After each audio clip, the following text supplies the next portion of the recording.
A lot of talk about Ryan Tannehill and winning that game on Sunday, and that is a great sign for the Titans because I think the biggest question about this Titans team going into the postseason, other than what does Derrick Henry look like when he gets back on the field, what he can bring to the table, is can Ryan Tannehill lead them to a Super Bowl? Because when you look around the league at the teams that everybody always talks about, it's the Chiefs and Patrick Mahomes. It's the Bills and Josh Allen. It's the Packers and Aaron Rodgers. It's the Bucks and Tom Brady. Those are the teams people talk about because a lot of them have done it before or they've been in the MVP conversation. And Ryan Tannehill isn't in that conversation, as John so well put it at the end of his postgame report. He's never talked about as a top 5 or top 10 quarterback in the NFL, even when he's given you those types of numbers over the past few years since being here in Tennessee. But the one thing he hasn't really done, he's won games in the playoffs here, but he hasn't really led the Titans to wins in the playoffs here. A couple of years ago when they got to the AFC Championship game, they won those first 2 rounds because Derrick Henry ran over the Patriots and the Ravens, and the defense played well. Last year, they lose in the first round. Tannehill has not been his best in the playoffs. And so the question now is, especially after a game like Sunday where he really did lead him to the finish line, and oh, by the way, that wasn't some kind of anomaly. Ryan Tannehill leads the NFL since taking over as a Titan starter in fourth quarter and overtime wins. So he's done it. He's done it a bunch of times. He just hasn't done it on the biggest stage in the biggest games yet. And so that's the question. Does Sunday prep him for that? Can he rise to that occasion now and take the Titans to the place that they haven't been in 22 years? And that's the Super Bowl. That, to me, is the big question when it comes to Ryan Tannehill. But on Sunday, he led the charge. And he also leads Keys to the Game with Jonathan Hutton. We bring Jonathan Hutton back in here for Keys to the Game. And I'm sensing a theme now in this segment because you have to start with Ryan Tannehill, who's now 30-13 as the Titans QB. He was as good today as we have seen since they played Kansas City 3 months ago. No turnovers, only a couple of missed throws, and he had his first 4-touchdown day since week 2 of last season. He stepped up with the play that won the game and solidified the #1 seed, escaping the 3rd down sack by Jacob Martin and then scrambling to find Nick Westbrook-Akina for 36 yards. That play saved the game because the Texans were rolling offensively, and the sack would have meant they were punting deep in their own territory, and instead, 2 plays later after his play, they scored the touchdown to extend that fourth quarter lead. The deciding touchdown went to Julio Jones. He had 5 catches for 58 yards and looked more like the guy the Titans hoped he would be when they made that trade last spring. They need more of that version, and they need that to carry over into the playoffs. Jones had a season-high 9 targets, his 2nd highest catch total of the season, and the most yards we've seen from him since week 6. And throughout his career, he's been the money player in the postseason, and he was today. His presence with A.J. Brown made Nick Westbrook-Akina and Anthony Firkser legitimate threats. The Titans had 4 receivers with 50 or more yards in a game for the first time all season. And the running game still got 4 yards a carry and was able to put the game away on the final drive. But was it just me, or did we see in the second half why the return of Derrick Henry could make all the difference in the playoffs? I know exactly what you're saying here, because in the 3rd quarter, when all else fails, you can give it to your best player in Henry. And while Deontay Foreman and Dontrell Hilliard have been very good, they lack that same power punch. Foreman had 14 carries for 6 or more yards last week. Today he had 6. Hilliard was the closer, though. 4 of his 9 carries moved the chains today, including those 2 on the final possession. Only 4 of his 28 carries went for first downs over the last 4 weeks. Henry, though, will be the elite horsepower that will be back to this offense. And it's great that they found Foreman and Hilliard because they're also going to have roles now, too, down the stretch. As for Henry, he was back at practice this week, not active for the game today, though. Mike Vrabel said afterwards they'll see exactly where he's at this week.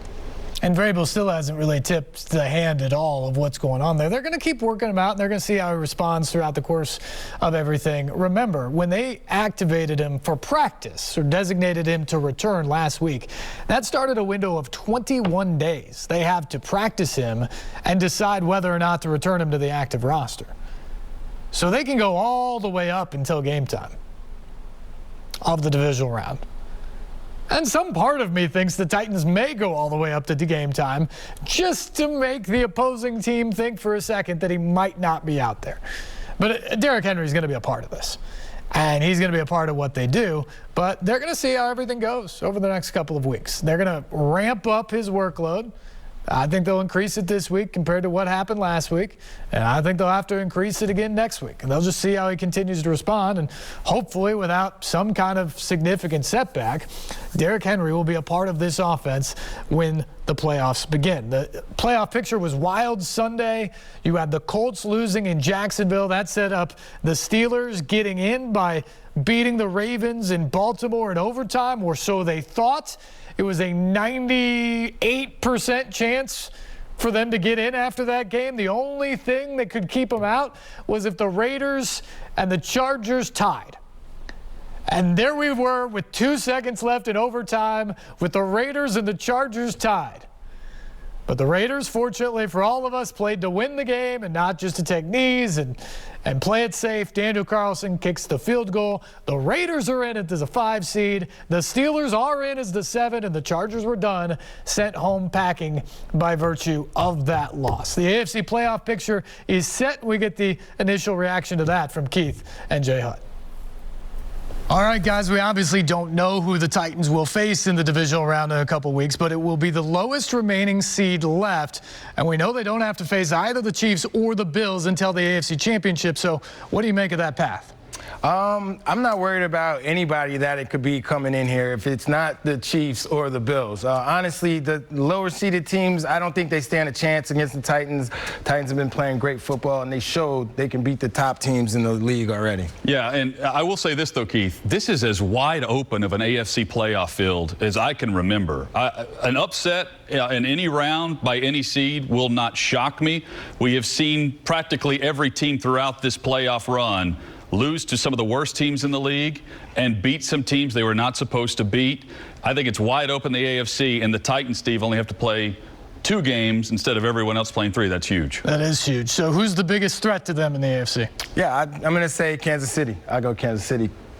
KC, I agree with you on Mahomes. There's something, though, about Josh Allen and the Bills. They have found a run game recently. He's as mobile as a quarterback as you're going to find right now in the playoffs, and their defense is legit. I know you'll back me up on that. Yeah, for sure. They can play with literally any offense. Well, those were the 2 favorites at the beginning of the year. The Titans, it's hard to say they're not the favorites now. We get Super Bowl picks from these guys coming up. We've got to like the spot the Titans have put themselves in, and you still have to marvel at how it got done, considering all of the injuries we talked about, 91 players used, and the guys who were out throughout the course of the season. I mean, Mike Vrabel's the coach of the year. I don't care what people want to say about Matt LaFleur. He's done a great job. He's got the best record of any coach ever through his first 3 seasons in the NFL. That's remarkable. But they were good the last couple of years. And they didn't fight the same level of injuries that the Titans did. They had injuries, but not the same level of injuries. And he still had Aaron Rodgers. Zach Taylor's done a really nice job in Cincinnati. But, come on. 91 players, no Derrick Henry for half the season. That's your MVP candidate. That's your Aaron Rodgers. And then you have the other guys missing games as well, and you still win 12 games and get the #1 seed for the first time in 13 years with all that. Mike Vrabel, to me, hands down, coach of the year. Here's what the guys thought in final analysis. We bring the guys back in here. Mike Vrabel citing his now famous "we're not dead yet" quote before the game today. Fans pitching for him, obviously, for coach of the year. And I've got to ask you guys, the Titans use an NFL record 90 players and are still the AFC's top seed. Is he the coach of the year, or who beats him? Yeah, I'm going with that sign right there. Mike Vrabel, #1 coach of the year. Look, Matt LaFleur, he has Aaron Rodgers doing a great job. Cincinnati lost today. I'm going with Mike Vrabel. And Vrabel lost his best player 9 weeks ago. Like, when you consider that and consider the cyclical nature of the voting media, there are 50 people that will vote on this award. In November, the momentum was with Belichick. Then it went to Matt LaFleur. The last 2 weeks, Burrow was on fire. Cincinnati won their division, and it was Zach Taylor. It's hard for me to believe that the bandwagon voters don't jump to the Titans now that they have secured the #1 overall seed and Vrabel's stats that go with it. All right, guys, put you on the spot. First Glance at the bracket. Who makes the Super Bowl? Road to Super Bowl comes through Nashville. That's why I'm wearing my Titan blue today. Yeah. I love it. Who they play? Whoever would take. Oh, Green Bay. Green Bay. Take on Green Bay. including Green Bay. Hey, months ago on Outkick 360, I picked the Titans and the Packers, and you better believe I'm sticking with that selection, even though it's the 2 #1 seeds, and really no upsets along the way. Well, that'd be fun. Guys, we appreciate you being along for the ride.